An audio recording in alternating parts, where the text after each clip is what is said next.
Hi, welcome back to another edition with Math with Marcus, and we're here doing a closure problem from Chapter 6.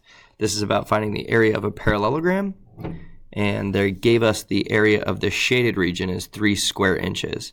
So what's the total area of this figure here? Well, if we just kind of focus on this, just this triangle, we can find the height, and if we find the height, we can just picture about decomposing the shape into a rectangle itself. And we would have this nice rectangle that we could be very easy to find the area of. So let's go ahead and think what might be this height here. I'm not the best with triangles, so let's pretend that this is a rectangle for a minute. I'm much better finding the area of rectangles. And if I go ahead and do that, now I have two identical triangles that make up this rectangle. So if this is 3 square inches here, this has to be 3 square inches up here.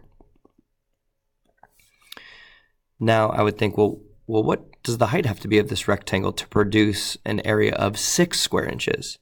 And if you're saying 2, then you are absolutely right, that the height of this object, the height of this triangle, the height of this parallelogram, the height of this rectangle has to be 2 inches. 2 rows of 3 square inches would make 6 square inches. So now that we've got this, now that we've got the height of this shape, we can picture decomposing this, just moving this shape, moving this triangle over here. And now we've got a rectangle with a base of 6, a base of 6 inches, and a height of 2. So we've got this 6 by 2 rectangle. So the area of this shape is 12 square units, 12 square inches. All right, talk to you guys later. Stay tuned.